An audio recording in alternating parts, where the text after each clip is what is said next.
नमस्कार दोस्तों, हमारे चैनल में आप सभी का स्वागत है। अगर आपको कहानी पसंद आए तो वीडियो को लाइक करें। चैनल पर पहली बार आए हैं तो सब्सक्राइब करके बेल आइकन घंटी प्रेस करें ताकि मेरी आने वाली हर वीडियो का नोटिफिकेशन मिल जाए और आप कहानी को सुन सकें। सुजाता, राहुल ऑफिस से आता ही होगा, उसके लिए चाय बना लो और कुछ पकौड़े तल लो।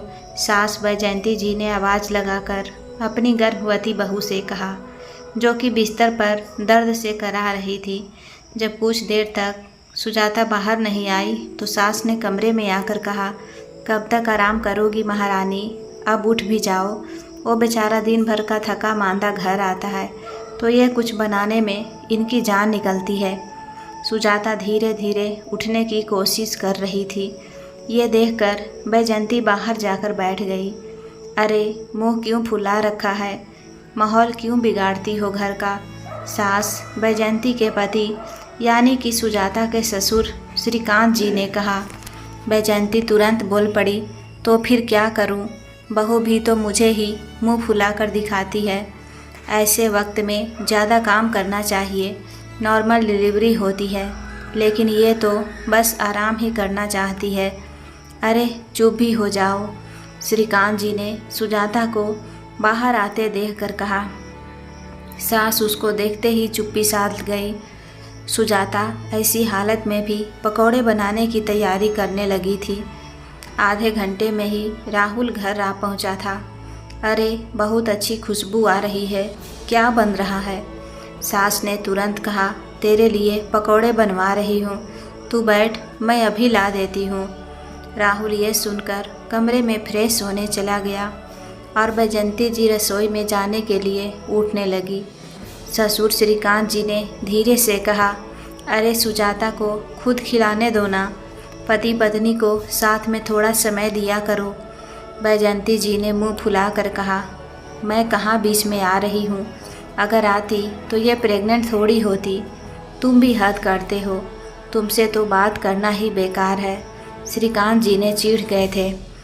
बैजयंती ने राहुल और श्रीकांत जी के लिए पकौड़े की प्लेट सजाई और टेबल पर आकर बैठ गई। राहुल, राहुल आजा, चाय भी बन गई है।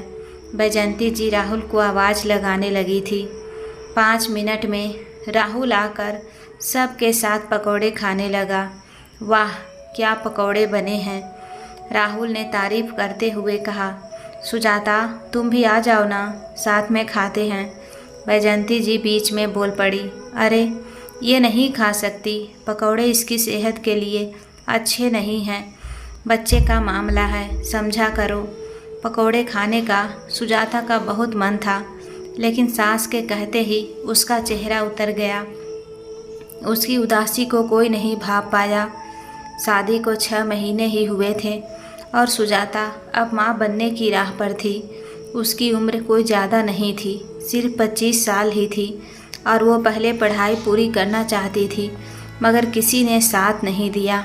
राहुल ने कहा कि साथ में पढ़ाई भी कर लेना, लेकिन शादी होते ही सारे वादे भूल गया। अब इस घर में उसका साथ देने वाला कोई नहीं था। ससुर जी इस बारे में कुछ जानते ही नहीं थे और वैसे भी सास बैजयंती जी को बहू का ससुर से बात करना पसंद ही नहीं था। सुजाता कभी किसी से कुछ नहीं कह पाई और अब पेट में पल रहे बच्चे के कारण सब सहना पड़ रहा था। राहुल की उम्र सुजाता के बराबर ही था। राहुल आर्मी में जाने की तैयारी कर रहा था। सरकारी नौकरी का उसका सपना जाने क्या क्या साथ ले जा रहा था। फिलहाल तो एक प्राइवेट नौकरी करके काम चला रहा था। उसके पापा एक कॉलेज के रिटायर्ड प्रिंसिपल थे। सिद्धांतों पर चलने वाले श्रीकांत गौतम झूठ के खिलाफ थे और अनुशासन पसंद थे। उन्हें उनकी पत्नी बैजयंती जी का बहू के साथ व्यवहार कतई पसंद नहीं था, लेकिन कुछ कह नहीं पाते थे। उन्हें बहुत खराब लगता था कि एक रिटायर्ड प्रिंसिपल होकर अपने ही घर में उनके सिद्धांत माने नहीं जाते और वो गलत के खिलाफ आवाज़ नहीं उठा पाते। सुजाता की डिलीवरी के 3 महीने बचे थे और सुजाता की बेचैनी बढ़ती ही जा रही थी। घर में बैजयंती जी अक्सर चर्चा किया करती कि अपने पोते के लिए सोने की चैन बनवाऊंगी। उनको भरोसा था कि बेटा ही होगा। यह सब सुनकर सुजाता परेशान होती और चिंता में पड़ जाती। मन ही मन कहती कि अगर बेटी हो गई तो क्या होगा। वो दिन भी आ ही गया जब दर्द उठने पर सुजाता को अस्पताल में भर्ती कराया गया। अस्पताल जाती हुई सुजाता के कान में सास बैजंती की बातें गूंज रही थी। अब मेरा पोता मेरे हाथों में आएगा, मेरे राहुल का बेटा, मेरा पोता, हर ख्वाहिश पूरी करूंगी उसकी। सुजाता जब हॉस्पिटल पहुंची तो डॉक्टर से पता चला कि उसका बीपी हाई हो गया है। डॉक्टर टेंशन में थे और हर संभव कोशिश कर रहे थे कि मां के साथ बच्चे की भी जान बच जाए। ऑपरेशन कर दोनों की जान बचा ली गई। राहुल बहुत खुश था, लेकिन बैजंती जी बार बार यही पूछ रही थी कि लड़की हुई या लड़का।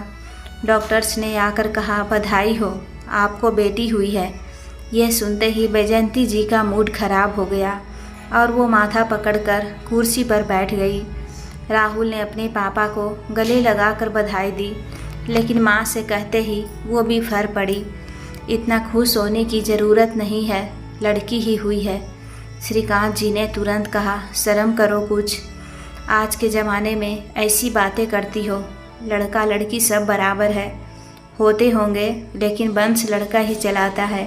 बैजंती जी ने तपाक से कहा, ये मूर्खता भरी बातें मत करो। इतना कहकर श्रीकांत जी ने अस्पताल के कारण चुप रहना ही सही समझा। कुछ दिन बाद सुजाता घर आ गई थी और साथ ही दूसरी खुशखबरी भी आ गई थी। राहुल को आर्मी में नौकरी मिल गई थी। श्रीकांत जी ने कहा, देखो कितनी लक्की है हमारी गुड़िया, इसके भाग्य से राहुल को सरकारी नौकरी मिल ही गई। बैजंती जी ने कहा, ऐसा कुछ नहीं है, दुनिया भर का दहेज जोड़ लीजिए इसके लिए, क्या फ़ायदा सरकारी नौकरी का जब सारा इकट्ठा पैसा यही ले जाएगी। श्रीकांत जी ने कहा, भले तुमने लिया होगा दहेज, लेकिन हम खूब पढ़ाएंगे इसको और दहेज बिल्कुल नहीं दिया जाएगा। बैजंती जी का मुंह बन गया और वो उठकर कमरे में चली गई। सुजाता को अब बात बात पर लड़की के ताने मिलने लगे थे। सुजाता को श्रीकांत जी अकेले में समझाते रहे और सुजाता ससुर जी के सहारे सब बर्दाश्त करती रही। यूं ही बच्ची 1 साल की होने को आई और जब वो तुतलाती हुई जुबान से अम्मा बाबा पुकारती तो श्रीकांत जी का दिल गदगद हो जाता। श्रीकांत जी उसे बहुत प्यार करते, मगर बैजंती उसको पास भी नहीं फटकने देती थी। श्रीकांत जी कई बार कहते, देखो बैजंती, तुम्हें कितने प्यार से देख रही है, इसको थोड़ा प्यार कर लिया करो। लेकिन बैजंती की इस बच्ची से नफ़रत और बढ़ जाती। वो उसे देखकर हमेशा नाक भौं ही सिकोड़ती रहती थी। बच्ची का जन्मदिन पास आ गया था और श्रीकांत जी खुशी से उसकी तैयारियों में जुटे हुए थे। बैजंती जी इतना सब देखकर मन ही मन कूड़ती रहती और एक दिन कह भी दिया कि क्यों इतना फालतू खर्चा करने में लगे हो, लड़कियों के जन्मदिन कौन मनाता है। श्रीकांत जी ने झट से कहा, एक औरत होकर तुम्हें ऐसा कहते हुए शर्म क्यों नहीं आती, शर्म क्यों नहीं आती। हमारा भी कभी जन्मदिन नहीं हुआ, कभी केक नहीं काटा गया, ये सब लड़कों के लिए ही अच्छा लगता है। बैजंती जी इतना सुनने के बाद भी इतनी बड़ी बात कह गई थी। श्रीकांत जी मूड खराब करना नहीं चाहते थे, तो उन्होंने उनके मुंह लगना सही नहीं समझा। जन्मदिन के दिन सुबह से ही घर तैयारियां और घर की साज सजावट हो रही थी। शाम को घर में पार्टी थी और सबके खाने का शानदार इंतजाम किया गया था। सुजाता ये सब देखकर खुशी से फूले नहीं समा रही थी, लेकिन सास के व्यवहार के कारण बेचारी अपनी खुशी जाहिर नहीं कर पा रही थी। जन्मदिन अच्छे से मनाया गया और सुजाता के मायके से काफ़ी सारे महंगे महंगे गिफ्ट आए, जिन्हें देखकर सास बैजंती जी की आंखें खुली रह गई। अगले दिन सोने की चैन देखकर बैजंती जी खुशी से फूले जा रही थी, तो श्रीकांत जी ने कह दिया, बेटी के बर्थडे की खुशी में तुम्हें चैन मिली, अब बुरा नहीं लग रहा तुम्हें। तुम्हें तो बेटियों के लिए कुछ करना ही पसंद नहीं है। हाँ तो लड़का होता तो और ही बात होती। अब भी बैजयंती जी के सुर रूखे ही थे, जिस पर श्रीकांत जी को बहुत गुस्सा आया। लेकिन उन्हें पता था कि ये कभी सुधरने वाली नहीं है, तो चुप्पी साध ली। राहुल की ज्वाइनिंग होने वाली थी और उसे अपने घर से बहुत दूर हैदराबाद में पोस्टिंग मिली थी। सुजाता का रो रोकर बुरा हाल था और बैजयंती जी एक ही जिद पर अड़ी थी कि मुझे भी अपने साथ ले चलो। राहुल ने कहा, मम्मी अभी वहाँ कुछ इंतज़ाम नहीं होगा, अभी परिवार में से किसी को नहीं ले जा सकता, आप यहीं रहिए और पापा का ख्याल रखिए। बैजयंती जी कुछ नहीं बोल पाई और राहुल चला गया।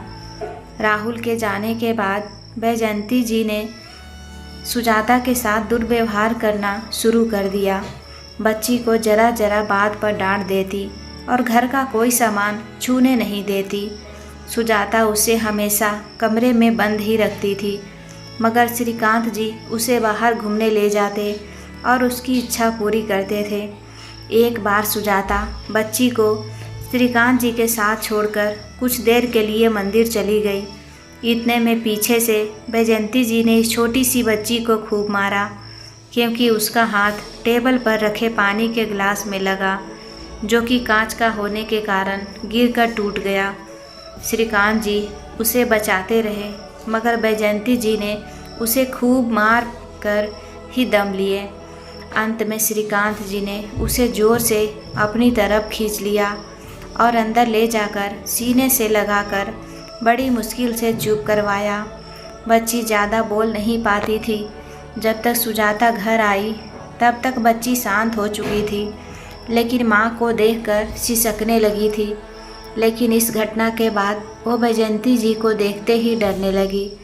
बात के बारे में श्रीकांत जी ने सुजाता से कुछ नहीं कहा, लेकिन अकेले में बैजयंती को चेतावनी दे दी थी कि अगर उसने फिर से ऐसा किया तो वो चुप नहीं रहेंगे और सुजाता को राहुल के साथ भेज देंगे।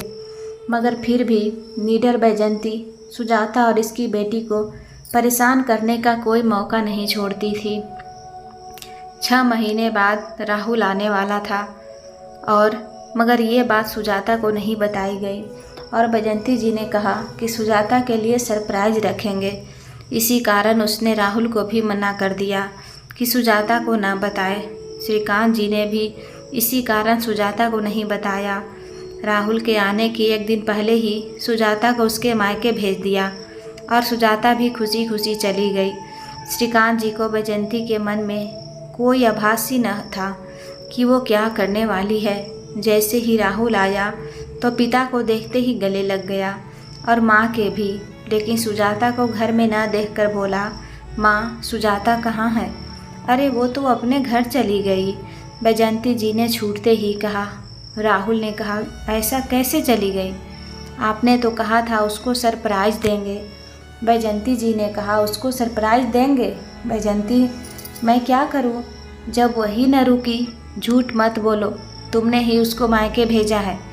श्रीकांत जी ने तुरंत कहा। तो बैजयंती जी ने कहा, हाँ लेकिन उछलते हुए तो वही गई ना। माँ की इस हरकत पर राहुल को बहुत गुस्सा आया और वो सुजाता के घर जा पहुँचा। जाकर सुजाता को गले से लगाया और वापस घर लेकर आ गया। सुजाता को उनसे माँ को इस हरकत के बारे में नहीं बताया।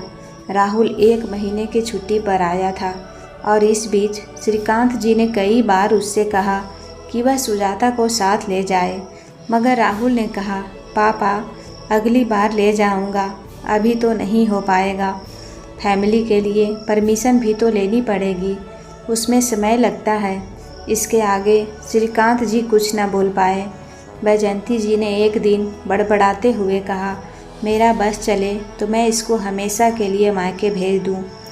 किसी ढंग की बहू नहीं है, इतनी अच्छी अच्छी लड़कियां होती है, लेकिन ये न जाने कैसी है। श्रीकांत जी ने सुनते ही कहा, जिस दिन सुजाता ने तुम्हें जवाब देना शुरू कर दिया ना, उस दिन तुम कहीं की नहीं रहोगी। वो बेचारी तुम्हारे अत्याचार सहती रहती है और राहुल से कभी तुम्हारी शिकायत नहीं करती। लेकिन तुम उसके पीछे पड़ी हो। कर लेती ना लड़का पैदा जैसे हमने किया। हमें देखो कितने अच्छे से घर को संभाला। बैजयंती जी बेतुके जवाब देने लगी। श्रीकांत जी गुस्से में बोले, लड़का क्या मर्जी से पैदा होता है? बैजयंती, तुम्हें ऐसा कहते हुए जरा भी बुरा नहीं लगता? तुम भी तो एक औरत ही हो, क्यों लगेगा बुरा? एक पोते की चाह कोई बुरी बात है क्या? तुम तो मेरे पीछे ही पड़े हो। सुजाता में ऐसा क्या है जो तुम्हें वो अच्छी लगती है? कहीं कुछ और बात तो नहीं है? कहीं मेरे पीछे कोई गुल तो नहीं खिला रहे हो?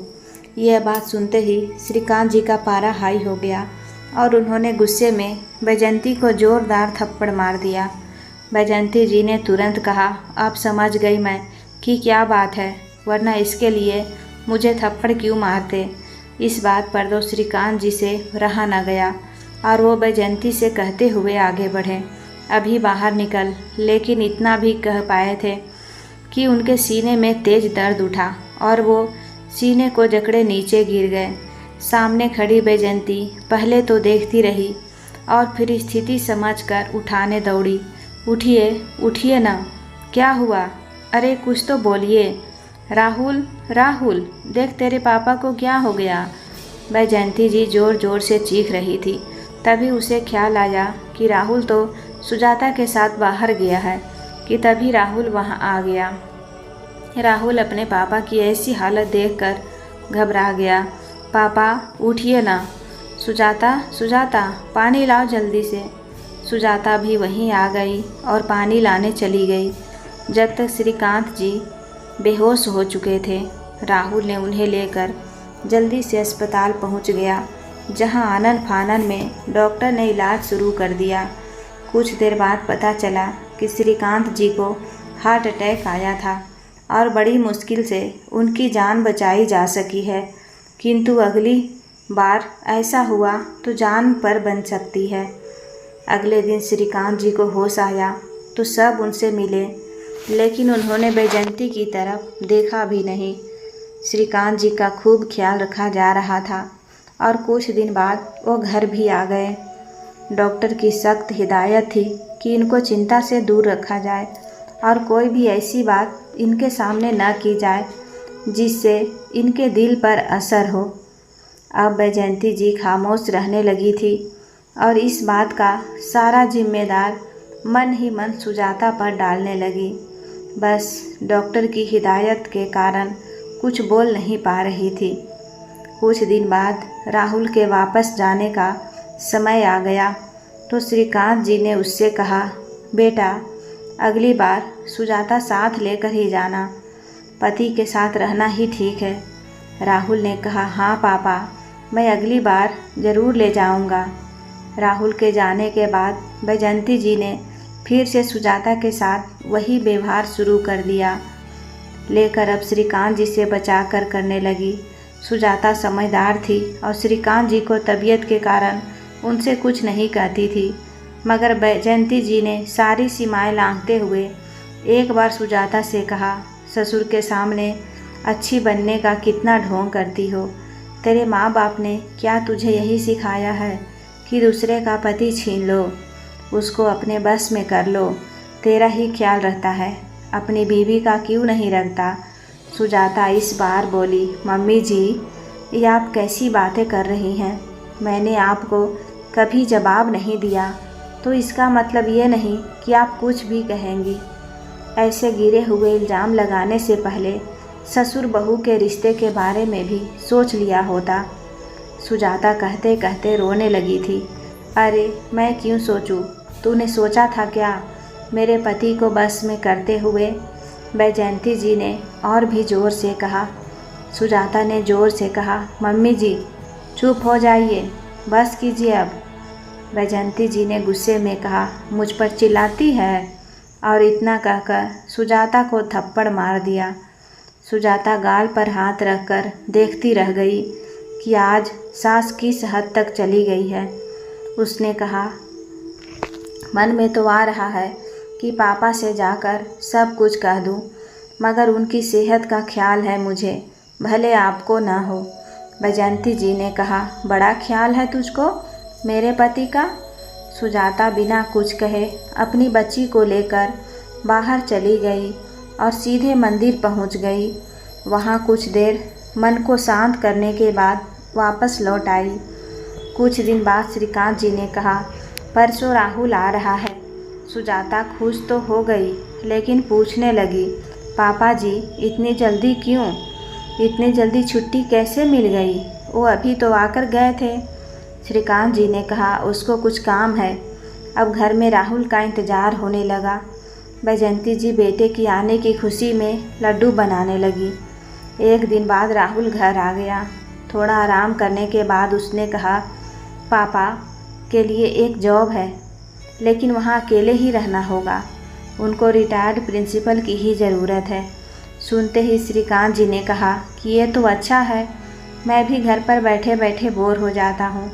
ज़िंदगी भर कॉलेज को इतनी चहल पहल में रहा हूँ कि अब सन्नाटा अच्छा नहीं लगता है। बेटा मुझे बता दे कब जाना है, मैं तैयारी कर लूँगा।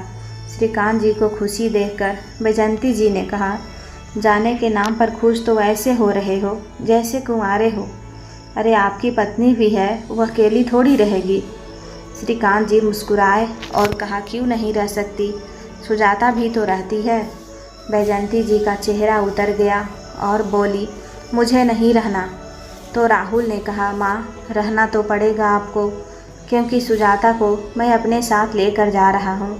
यह सुनते ही बैजंती के होश उड़ गए और वो तुरंत बोली, तुम बाप बेटे ने अपना अपना इंतज़ाम कर लिया और मेरा नहीं सोचा।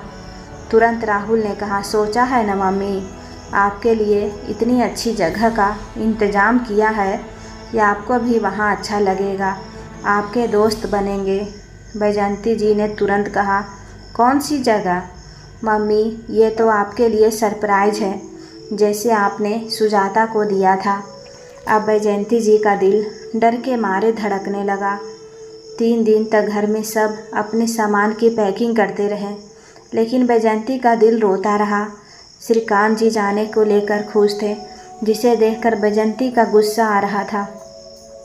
उन्होंने कई बार कहा भी कि अकेले रहने में इतने खुश हैं, मेरी तो कोई फिक्र ही नहीं है। श्रीकांत जी ने कहा, एक उम्र बिताई है तुम्हारे साथ, तुम्हारी ही फिक्र करते करते, लेकिन तुम्हें दिखाई न दी तो अब मैं क्या कर सकता हूँ। बैजंती ने कहा, मुझे पता है कि आप ऐसा क्यों कर रहे हैं, लेकिन मैं पत्नी हूँ आपकी, मेरा कुछ तो ख्याल कीजिए। श्रीकांत जी ने कहा, शुक्र करो कि किसी से कुछ कह नहीं रहा हूँ, इसीलिए तुम भी खामोश रही तो अच्छा है। जो हो रहा है उसको होने दो, इसमें तुम्हारी भलाई है। बैजंती जी सुबकने लगी थी, मगर इसका उन पर कोई फर्क नहीं पड़ रहा था। फिर एक दिन ऐसा आया जब राहुल ने कहा, मम्मी आपका सारा सामान मैंने पैक कर दिया है, बाकी को ज़रूरत होगी तो फ़ोन पर बता देना, मैं पहुंचा दूंगा। चलिए अब आपको छोड़ आते हैं, उसके बाद हमको भी निकलना है। बैजंती जी का दिल ज़ोर ज़ोर से धक धक करने लगा। उन्होंने पति की तरफ देखा, लेकिन श्रीकांत जी ने निगाह घुमा ली। सब कार में बैठे और बैजंती दुखते मन से मुड़कर घर को देखने लगी, जिस पर राहुल ने कहा, हाँ मम्मी एक बार देख लीजिए, क्योंकि अब तो पता नहीं कि कब आना होगा, क्योंकि हम सब भी जा रहे हैं। बैजंती जी ने रोते हुए कहा, बेटा मुझे भी अपने साथ ले चल। राहुल ने कहा, मम्मी ऐसा तो नहीं हो पाएगा, सिर्फ पत्नी को साथ रख सकते हैं, अब ऐसे में आपको कहीं तो छोड़ना पड़ेगा ना। बैजंती जी को समझ में नहीं आ रहा था कि यह सब क्या हो रहा है, कोई उसकी बात क्यों नहीं सुन रहा है। उसने बार कहा कि उसे कहीं नहीं जाना, बल्कि सबके साथ ही रहना है, तो श्रीकांत जी ने कहा, अरे इस उम्र में तुम्हें किसी का क्या ज़रूरत, अपने सब काम कर सकती हो, तुम कोई बच्चा तो हो नहीं, मैं भी तो तुम्हारी तरह अकेला ही रहने जा रहा हूँ। यह सुनकर बैजंती के पास कुछ कहने को ही न बचा। सब कार में चले जा रहे थे और एक अजीब सी शांति बनी हुई थी। आज बैजंती सबको देख रही थी और अपनी पोती को भी देख रही थी। किट्टू ने देखकर एक बार मुस्कुराया तो आज बैजंती ने पहली बार उसको गोद में लिया। पहले तो बच्ची डर रही थी, मगर सुजाता के समझाने पर वो शांत होकर गोद में बैठ गई। बैजयंती उसको प्यार करने लगी और उसके सिर पर हाथ फेरने लगी। तो श्रीकांत जी ने कहा, कर लो जितना मर्जी करना है, कुछ देर में तो हम अलग ही होने वाले हैं। देख लो पोती को जितना देखना है। बैजयंती की आंखें भर आई लेकिन कुछ कह न सकी। एक जगह कार रुकी और राहुल ने कहा, चलिए मम्मी, आपका ठिकाना आ गया है। सब कार से उतरे और इधर उधर देखने लगे। सुजाता ने देखते ही कहा, राहुल, ये तो ओल्ड एज होम है, वृद्धा आश्रम में क्यों ले आए मम्मी जी को? बैजयंती जी ने भी चौंक कर सामने लगा बोर्ड देखा तो राहुल ने कहा, अरे आजकल ऐसे ही होता है। अब जब मम्मी को साथ नहीं रख सकते तो यही एक रास्ता है, सारा खर्चा देंगे मम्मी का, ये लोग अच्छे से ध्यान भी रखेंगे, मम्मी का भी मन लग जाएगा। कहते हुए राहुल ने बैजयंती जी का सामान डिग्गी से निकाल कर कहा, चलिए मम्मी अंदर चलते हैं। बैजयंती जी के कदम रुक गए और अपने पति से बोली, यहाँ लाए हैं आप मुझे, आपके होते हुए मुझे यहाँ रहना पड़ेगा। श्रीकांत जी ने कहा, तो क्या हुआ बैजयंती, जिनके बच्चे बाहर रहते हैं वो भी अपने माता पिता को यहाँ रख देते हैं, इसमें कौन सी बड़ी बात हो गई है? बैजयंती ने कहा, इतनी बड़ी बात को आप छोटी सी बात कह रहे हैं। मुझे यहाँ रहकर खुद जा रहे हैं, आप भी यहाँ क्यों नहीं रहते? श्रीकांत जी ने कहा, अरे अकेले तो नौकरी के लिए जा रहा हूँ ना, कोई मौज करने थोड़ी जा रहा हूँ। अब अगर इस उम्र में रिटायरमेंट के बाद कोई अच्छा मौका मिला है तो मैं भला कैसे छोड़ सकता हूँ? तभी राहुल बोला, मम्मी अब देर मत कीजिए, अंदर चलिए, हमारी भी फ्लाइट है, मुझे कल से ज्वाइन करना है। श्रीकांत जी ने कहा, हाँ मुझे भी तो करना है, चलो अंदर चलो। सब आगे आगे गए तो पीछे से बैजयंती जी ने सुजाता से कहा, सुजाता तू कुछ कर ना बेटा, तेरी सास को अपने बेटे बहू के होते यहाँ बूढ़ों के आश्रम में रहना पड़ेगा। सुजाता ने दिलासा दिया, मम्मी मैं कुछ न कुछ आपके लिए ज़रूर करूँगी, फिक्र मत कीजिए, लेकिन इस समय तो चलना पड़ेगा। बैजयंती उदास मन से अंदर चली गई। अंदर ऑफिस में बैठकर सारी बातें और उसके बाद बैजयंती जी को उनका कमरा दिखा दिया गया। जब सब जाने लगे तो बैजयंती फूट फूट कर रोने लगी, मुझे माफ़ कर दीजिए, प्लीज़ मुझे यहाँ मत छोड़िए। श्रीकांत जी ने हंसकर कहा, अरे पागल हो क्या, मिलने आते रहेंगे, कभी कभी बुला भी लेंगे, अकेले नहीं हो, यहाँ इतने सारे लोग हैं, तुम्हारी तरह भी तो मैं अकेला रहने जा रहा हूँ। कहकर श्रीकांत ने राहुल को चलने का इशारा किया और सब बाहर निकलने लगे। सुजाता ने जाते हुए सास के पाँव छुए तो बैजयंती ने गले से लगा लिया। सब जा चुके थे और बैजयंती बिस्तर पर लेटकर रो रही थी। इसे श्रीकांत जी की बातें याद आ रही थी। शुक्र करो कि किसी से कुछ नहीं कह रहा हूँ। इस एक बात ने बैजयंती के दिल में हलचल मचा रखी थी। अब वो खुलकर अपने किए की माफ़ी मांगना चाहती थी, मगर मांग ही नहीं पाई। बैजयंती को 3 दिन गुजर चुके थे। वो जब भी किसी को फ़ोन करती तो फ़ोन बिजी जाता। कोई मुझसे बात क्यों नहीं कर रहा है, राहुल का फ़ोन जब देखो बिजी जाता है। ये सब मुझे यहाँ छोड़कर भूल ही गए हैं और अपनी दुनिया में मस्त हो गए हैं। ऐसे ही फ़ोन के इंतज़ार में 2 दिन और गुजर गए। बैजयंती से रहा नहीं जा रहा था। उन्हें अपने घर की याद आ रही थी।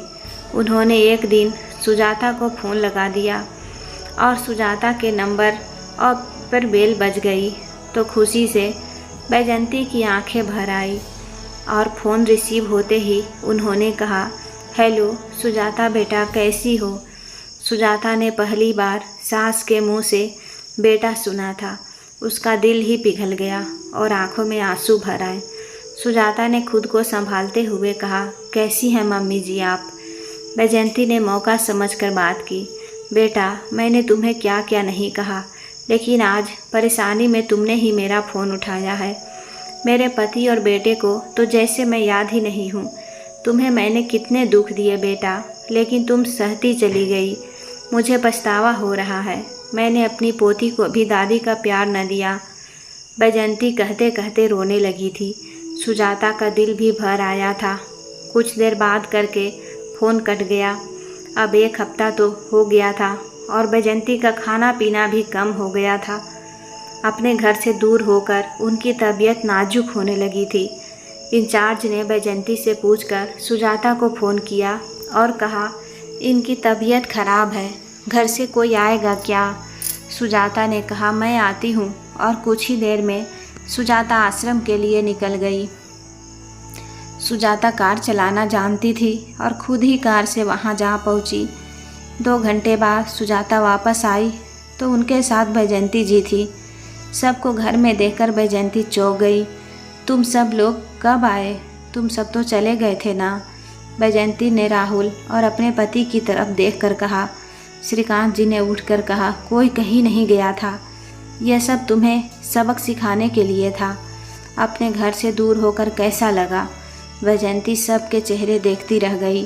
श्रीकांत जी ने कहा, कुछ समझ नहीं आया ना? चलो मैं समझाता हूँ। पहले तो ये कि तुम्हारी इतनी बड़ी बड़ी हरकतों के बाद तुम्हारी वही बहू तुम्हें वापस लेने गई जिसे तुम पसंद ही नहीं करती थी।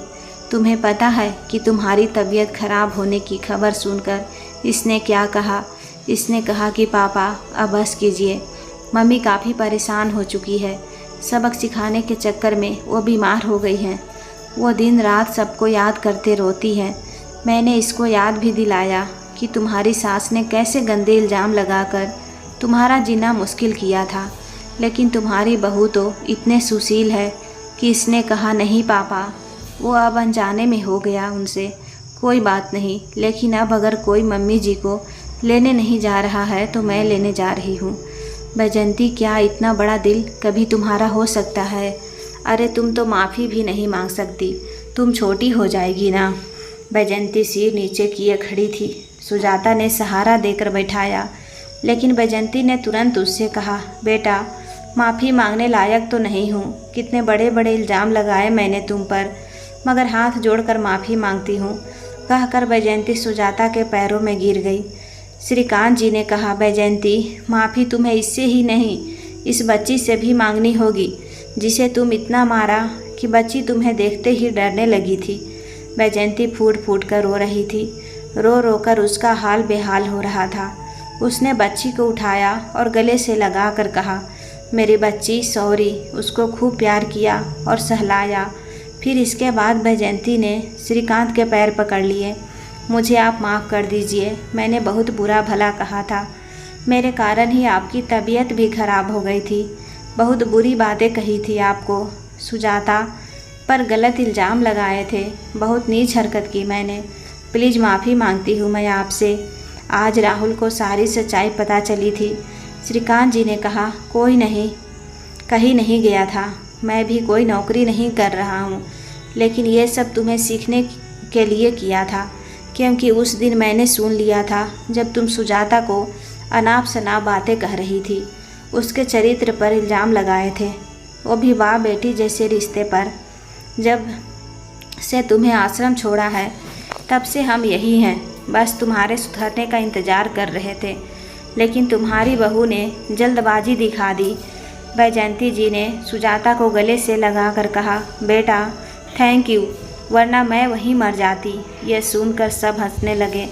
राहुल ने आगे बढ़कर कहा, मम्मी यह बहू है आपकी, इसने कभी आपका बुरा नहीं सोचा। बैजंती जी ने फिर से एक बार सुजाता से माफ़ी मांगी तो सुजाता ने उनके हाथ पकड़े और गले से लगा लिया। दोस्तों, उम्मीद करती हूँ आपको कहानी पसंद आई होगी। कहानी पसंद आए तो वीडियो को लाइक करें। चैनल पर पहली बार आए हैं तो सब्सक्राइब करके बेल आइकन घंटी प्रेस करें। कहानी को पूरा सुनने के लिए दिल से धन्यवाद।